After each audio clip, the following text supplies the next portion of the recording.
नमस्कार मंडळी, मी पन्नाराव ठोंबरे आपलं स्वागत करतो. आपलं चॅनल नक्की सबस्क्राईब करा, शेअर करा आणि आपली प्रतिक्रियाही नक्की कळवा. गेल्या अनेक वर्षापासून शेतकऱ्यांच्या कर्जमाफीचा मुद्दा गाजतोय.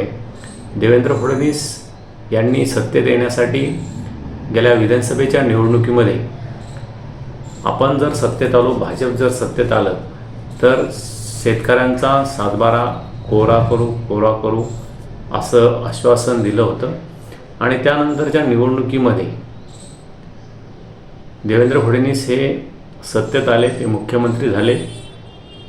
प्रचंड मोठ्या संख्याबळाने ते मुख्यमंत्री झाले आणि आता याला 1 वर्षाचा कालावधी लोटत आलेला आहे. 1 वर्ष जवळपास महायुती सरकार सत्तेत येऊन पूर्ण झालं. त्या दरम्यानच्या काळात शेतकऱ्यांना जे कर्जमाफीचं आश्वासन दिलं होतं त्याचा विसर देवेंद्र फडणवीस सरकारला पडला, महायुती सरकारला पडला आणि शेतकऱ्यांच्या कर्जमाफीचा मुद्दा मागे पडला होता. मात्र आता नुकतीच अतिवृष्टी झाली संपूर्ण महाराष्ट्रामध्ये आणि या महाराष्ट्रामध्ये झालेल्या अतिवृष्टीमुळे शेतकऱ्यांच्या तोंडाशी आलेला घास हा वाहून गेला. अनेकांच्या जमिनी खरडून वाहून गेल्या आणि मोठ्या प्रमाणावर पिकाचीही नुकसान झालं. आणि त्यासाठी देवेंद्र फडणवीस सरकारने 32,000 कोटीचं पॅकेजही जाहीर केलेलं आहे. आणि हे पॅकेज यापैकी काही मदत 5 ते 10% मदत शेतकऱ्यांच्या खात्यावर जमा झालेली आहे. मात्र आणखीन 90% रक्कम शेतकऱ्यांच्या खात्यावर जमा झालेली नसल्याने शेतकऱ्यामध्ये संतापाचे वातावरण होतं. कारण दिवाळीला शेतकऱ्यांच्या खात्यावर मदत जमा होईल अशी अपेक्षा शेतकऱ्यांना होती, मात्र ती झाली नाही. आणि कर्जमाफीचा जो मुद्दा होता तोही मागे पडला होता. मात्र प्रहारचे अध्यक्ष माजी आमदार बच्चू कडू यांनी कर्जमाफीचा मुद्दा हाती घेतला. त्यांनी गेल्या 1 महिन्यापूर्वी अमरावती येथे आमरण उपोषण करत शेतकऱ्यांच्या कर्जमाफीचा मुद्दा उचलला होता. सरकारने कर्जमाफीचं आश्वासन दिलेलं आहे, ते पूर्ण करावं अशी त्यांची मागणी होती आणि काही इतरही मागण्या होत्या. त्यामुळे शेतकऱ्यांच्या कर्जमाफीचा मुद्दा पुन्हा चर्चेत आला. त्यावेळी शेतकऱ्यांच्या कर्जमाफीसाठी काही मागण्या मान्य करू असं त्यांनी बच्चू कडू यांना आश्वासन दिलं होतं सरकारच्या शिष्टमंडळाने.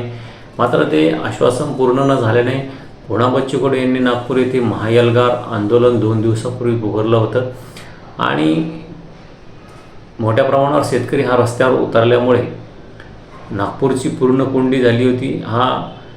नागपूर हा देवेंद्र फडणवीस राज्याचे गृहमंत्री, मुख्यमंत्री यांचा तो बालेकिल्ला आहे आणि येथे नागरिकांची कोंडी होते म्हटल्यानंतर बच्चू कडू यांना तात्काळ मुंबई येथे चर्चेसाठी बोलावण्यात आलं आहे. त्यासाठी काही 9 सदस्यांची समिती स्थापन करण्यात आली आणि चर्चेअंती शेतकरी संघटनेचे जे नेते आहेत त्यांच्याशी चर्चा करून 30 जून 2026 ही कर्जमाफीची तारीख ठरली.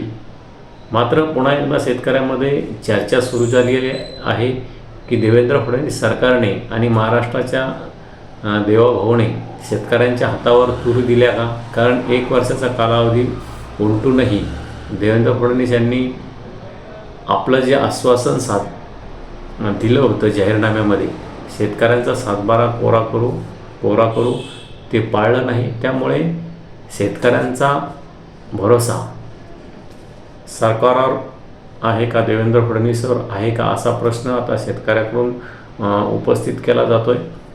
मीडियावर याबाबत शेतकरी आक्रमक झाल्याचं आपल्याला पाहावयास मिळतं. गेल्या 1 वर्षभरात तुम्ही आश्वासन देऊनही कर्जमाफी केली नाही, तर आता 30 जूनला तुम्ही जे आश्वासन दिलं आहे ते पाळणार का, असा सवाल शेतकऱ्यांकडून उपस्थित केला जाऊ लागलेला आहे. आणि पुन्हा एकदा देवाभाऊ शेतकऱ्यांच्या हातावर तुरी देतात का, असा प्रश्न उपस्थित केला जाऊ लागलेला आहे. मात्र तरीही शेतकऱ्यांनी मोठ्या अडचणीत असतानाही शेतकऱ्यांनी आणि बच्चू कडू यांनी, शेतकरी संघटनेच्या नेत्यांनी हे महाएल्गार आंदोलन मागे घेतलं.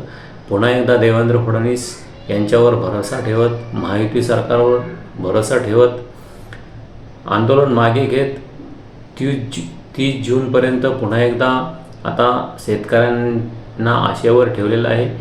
मात्र शेतकरी सध्या मोठ्या अडचणीत असताना ही एकतर शेतकऱ्यांच्या खात्यावर अद्यापपर्यंत अतिवृष्टीची मदत जाहीर केलेली मिळालेली नाही आणि कर्जमाफीचा जो निर्णय आहे तोही 6 महिने पुढे ढकलला गेलेला आहे. त्यामुळे शेतकरी तोपर्यंत जगेल का असा प्रश्न मराठा आंदोलक जरांगे पाटील यांनी उपस्थित करत सरकारने शेतकऱ्याला पुन्हा फसवलं आहे असा आरोप त्यांनी केलेला आहे. मात्र बच्चू कडू यांनी आणि इतर शेतकरी संघटनांनी देवेंद्र फडणवीस यांच्यावर विश्वास दाखवत आपण कोणत्याही परिस्थितीमध्ये हे कर्जमुक्तीचं आश्वासन देवेंद्र फडणवीस यांच्याकडून पूर्ण घेऊ असा विश्वास प्रहारचे अध्यक्ष बच्चू कडू यांनी दाखवलेला आहे. त्यामुळे येणाऱ्या काळात आपल्याला दिसेलच की देवाभाऊ हे शेतकऱ्यांना दिलेलं आश्वासन पाळतायत का. दुसरीकडे आपण बघतोय की राज्याचे जे उपमुख्यमंत्री आहेत, महायुतीमध्ये अर्थमंत्री आहेत, त्यांनीही या संदर्भात शेतकऱ्यांना किती दिवस फुकट द्यायचं असा एक सवाल उपस्थित करत पुन्हा एकदा शेतकऱ्यांच्या कर्जमुक्तीवर पुन्हा प्रश्नचिन्ह उपस्थित केलेलं आहे. यापूर्वीही काशीनाथ माणिकराव कोकाटे यांनी जे आपले राज्याचे कृषी मंत्री होते त्यांनीही शेतकऱ्यांना कर्जमाफी देता येणार नाही असं एक स्टेटमेंट केलं होतं. इतरही काही कृषी मंत्र्यांचे स्टेटमेंट आहे की ज्या संदर्भात शेतकऱ्यांच्या कर्जमुक्तीचा जो मुद्दा आहे तो या सरकारमधील अनेक मंत्र्यांना अनेक नेत्यांना मान्य नाही आणि शेतकऱ्यांना कर्जमाफी देता येणार नाही आणि योग्य वेळी आल्यानंतर ती देऊ असं काही नेत्यांना वाटतंय. त्यामुळे पुन्हा एकदा कर्जमुक्तीच्या मुद्द्यावर प्रश्नचिन्ह निर्माण होतं आणि दिलेली डेडलाईन मुख्यमंत्री पाळतील का की पुन्हा शेतकऱ्यांच्या हातावर तुरी देतील या संदर्भात आपण आपली प्रतिक्रिया नक्की कळवा. मात्र तरीही शेतकऱ्यांनी आशेवर राहायला काही हरकत नाही. शेतकऱ्यांनी आणखीन 6 महिने या संदर्भात दम मारावा आणि देवाभाऊ कर्जमाफी करतील या अपेक्षेवर आपण राहूच. मात्र शेतकऱ्यांना जी आताची तात्काळ मदत अपेक्षित आहे ती तरी कमीत कमी जमा व्हावी. त्यामुळे शेतकरी शांत होतील आणि 6 जूनची 30 जूनची वाट ते पाहतील अशी आपण अपेक्षा करूया. आपण आपल्या चॅनल नक्की सबस्क्राईब करा आणि आपली प्रतिक्रिया ही नक्की कळवा, कारण आपलं प्रोत्साहनच माझ्या चॅनलसाठी मोठी मदत आहे आणि ते प्रोत्साहन तुम्ही प्रतिक्रियाच्या माध्यमातून द्याल. आपण असेच वेगवेगळे मुद्दे जे शेतकऱ्यांच्या संबंधित आहे, बेरोजगारांच्या संबंधित आहे किंवा राजकारणाच्या संबंधित आहे ते मांडत राहू. आपली साथ मला आवश्यक आहे. त्यासाठी आपलं चॅनल नक्की सबस्क्राईब करा, शेअर करा. धन्यवाद. थांबतो.